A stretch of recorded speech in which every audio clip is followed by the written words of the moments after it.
Game 3 wasn't basketball. It was daylight robbery. The Indiana Fever didn't just lose to the Las Vegas Aces. The game was pried out of their hands, possession by possession, whistle by whistle.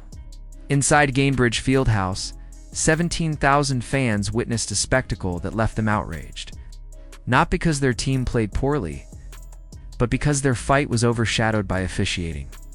That tilted the court until the scoreboard felt like it belonged to someone else entirely. The Fever led. They hustled. They defended. They earned separation. But then came the whistles. One after another, momentum died not at the hands of the Aces, but through stoppages that delivered free points.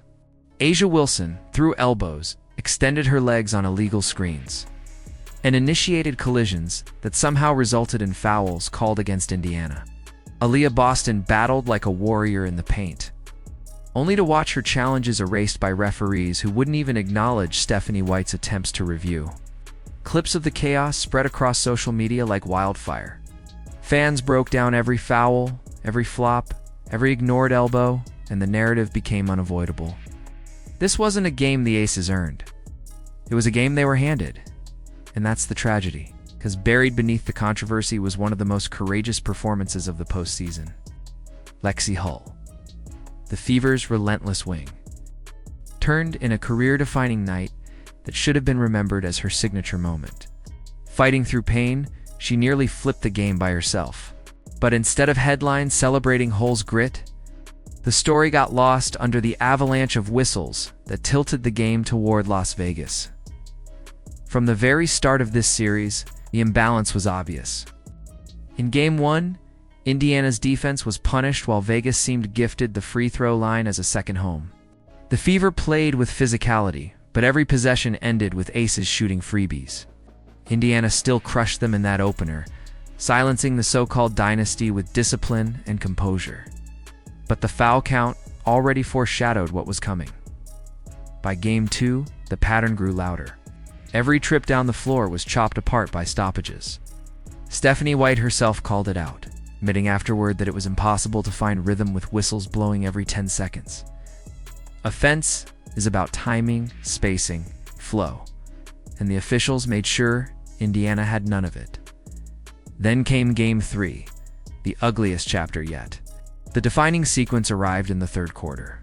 Aaliyah Boston was called for a foul on Jackie Young, a call so questionable the Fever bench immediately prepared to challenge. Stephanie White motioned for review, but officials refused to acknowledge it. Instead, the game resumed, and Chelsea Gray buried a dagger three-pointer. In seconds, Indiana's hard-earned lead disappeared, replaced by disbelief inside Gainbridge. Fans erupted, waving arms, booing, demanding fairness. But the game rolled on. Online, slow-motion clips highlighted the ignored challenge, the flops, the elbows. Analysts replayed the same possession, pointing out how that moment shattered the Fever's control.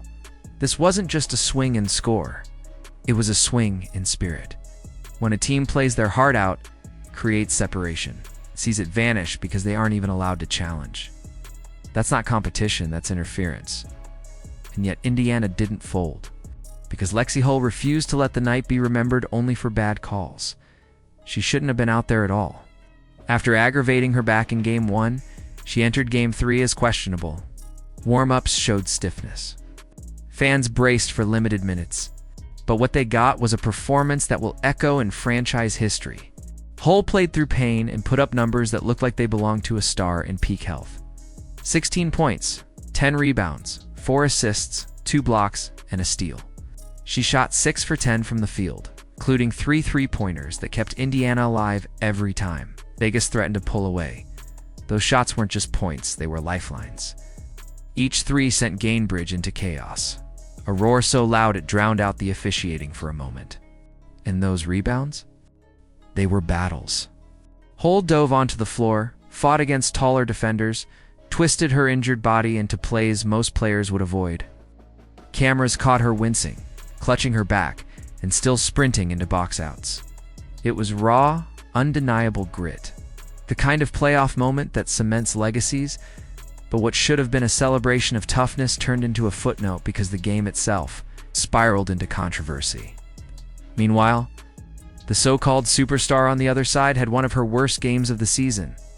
A'ja Wilson, the MVP candidate, the league's golden face, went nearly 3 quarters without making a shot. At halftime, she was 1 for 11. By the end, she was 6 for 20. 13 points on 20 attempts. That's not MVP basketball. That's a disaster. Masked only because whistles softened the impact. Instead of dominating the paint like she's known for, Wilson drifted outward, settling for contested fadeaways.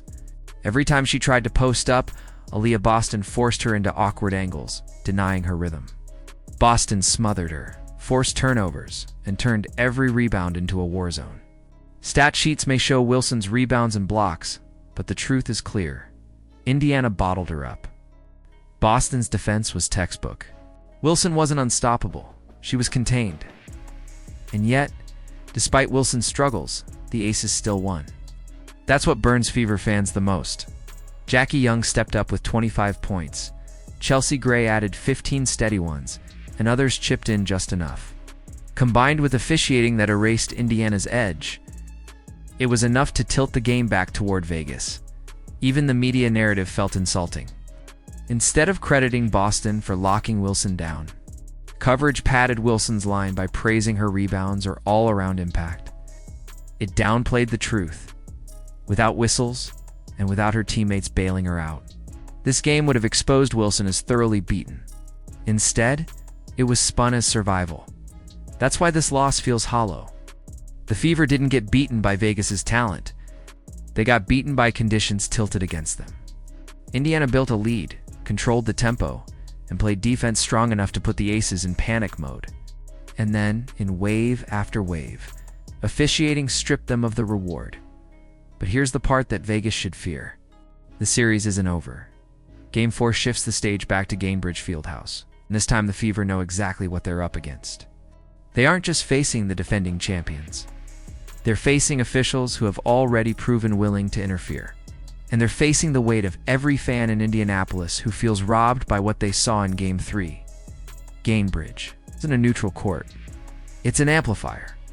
Every shove, every foul, every moment gets magnified by the crowd.